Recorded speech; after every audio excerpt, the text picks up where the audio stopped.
Hello everyone, my name is Bai Xiwei. I'm from Hong Kong Polytechnic University.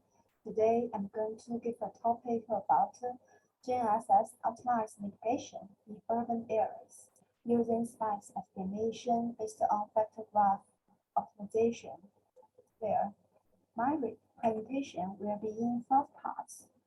Firstly, I will show you my research background in this paper, and then I will quickly go through the overview of my proposed method, and next I will elaborate on it. After that, the experiment setup and the results will be introduced.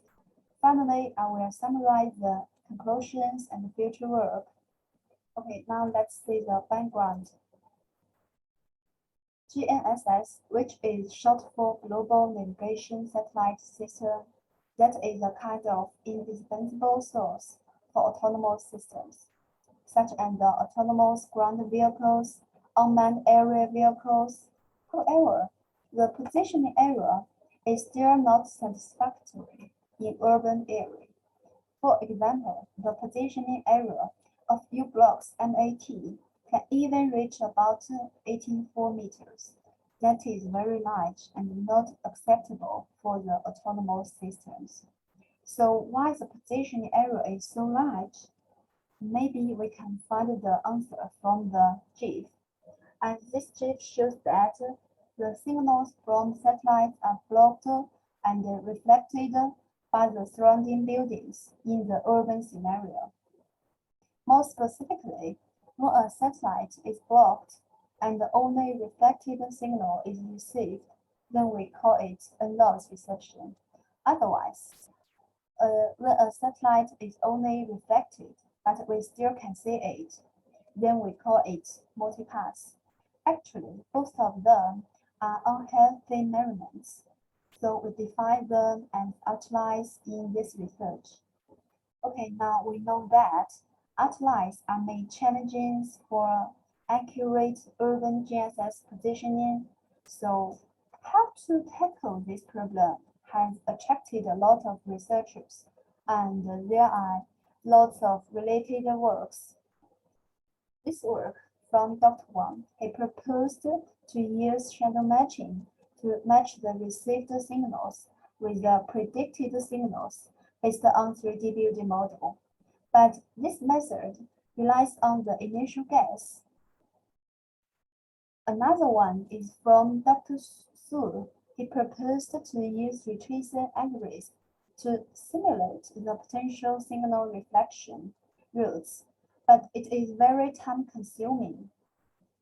Different from previous works, Professor Kuber proposed to use scaffolding camera to identify the outlines and the healthy measurements, but as we know, the camera is sensitive to the illumination and the weather conditions. Next work is from our research group. We proposed to use LiDAR to help collect and identify the outlines, but LiDAR is a kind of expensive sensor, so it cannot be widely used for low-cost applications. Well, interestingly, Dr. Julia proposed to explore the measurements redundancy and estimate the bars in multipass with lasso. That is a classical sparse estimation method. However, it only considers the measurements at a single epoch. Well, another work from our research group, we proposed to use a vector graph-based GNSS positioning method, which can explore the time correlation between multiple epochs, but the positioning performance is still affected by the strong loss receptions. Well, but inspired by the work of Dr. Julia, and based on our previous work, we developed a GNSS Outliers Mitigation method. Next, I would like to show you how to increase the measurements redundancy. Where in this figure, the gray line denotes the loss and the red line denotes the outliers. Where traditionally, The common filter is widely used in the GNSS positioning method, but it only considers the measurements and single epoch, so it cannot make fully use of the historical information, but the GNSS measurements are environment dependent. Consequently, we proposed a vector graph optimization-based model, and this figure shows that more measurements are utilized for GNSS positioning based on this model. For more details, please refer to this work. And now, the measurement redundancy is increased. So can we estimate the bias involved in the outline measurements? Now let's move on to our idea. Okay, this is a vector graph optimization structure. The more measurements are used here. And this is the observation model for the single range measurement. R denotes the distance from the satellites to the receiver. Red one denotes the outline. Okay, C denotes the light speed. These two denotes the receiver clock bias, satellite clock bias, respectively. And this represents the atmospheric effects. This is the receiver noise and other errors.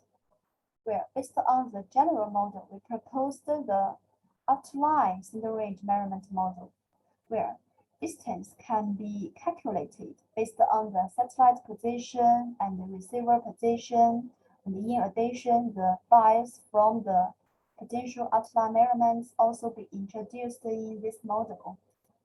So our idea is to estimate the position of receiver and the bias of GNSS outline measurements simultaneously. Okay, let's quickly go through the overview of our proposed method. Firstly, let's see this part. It includes the pseudo-range modeling and the Doppler modeling. Based on these two modeling, we can construct the loss single range factor, outline single range factor, and Doppler factor. And then, based on this factor, we can perform the vector graph optimization. But how to identify the outline single range factor? Now let's see another section. Well, based on the initial guess of position, these GNSS features are extracted, such as azimuth angle, elevation angle, and so on. These features are closely related to the satellite visibility, so that's why we use them. Then, based on these features, we can use deep learning network to identify the potential outline satellites. Then, based on the classification results, we can divide the single range factor into the loss and the outline single range factor. Where for more details about GNSS outline detection using deep learning network can be found in our research group previous work. So far, we have already known the single range measurement model and the outline single range measurement model. And now let's see the Doppler modeling and the velocity estimation. This is the expected range rate, receiver clock bias drift, satellite clock bias drift, and the other errors, where the blue one denotes the unknown variable. Black is already known. Okay, based on the formulation, we can obtain the expected range rate. For more details about this variable, please refer to this reference, where based on the position of the satellite and the receiver position, and then we can obtain the observation matrix. And next, based on this least square, we can calculate the velocity measurement. And this figure shows that the velocity measurement is then can be used to connect the two states in the FGO model. Okay, now let's take a short summary.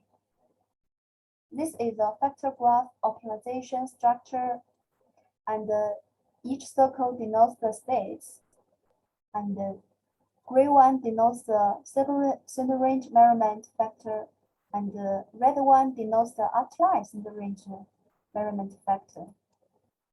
And based on these three kinds of factor, we can perform the factor graph optimization to estimate the optimal states here. Lastly, let's see the experimental setup and results. This is our experimental vehicle. We use the U-block MAT to plot the data at a frequency of 1 Hz, and the Novatel sensitivity is used to provide the ground truth. This is our trajectory, and this is the data collected in urban scenario.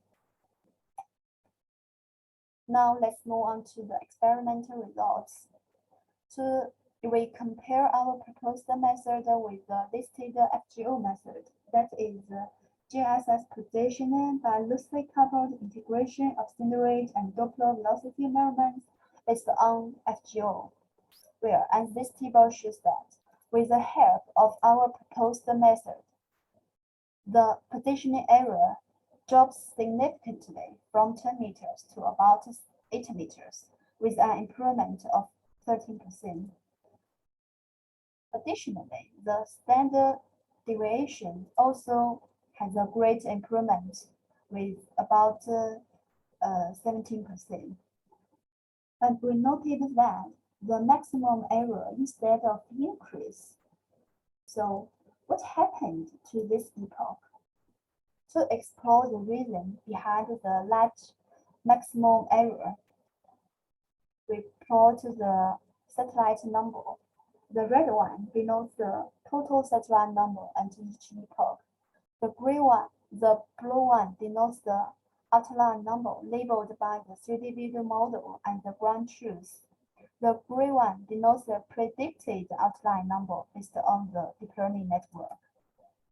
So now let's see what happened at epoch A, where the total satellite number is 11 in this epoch.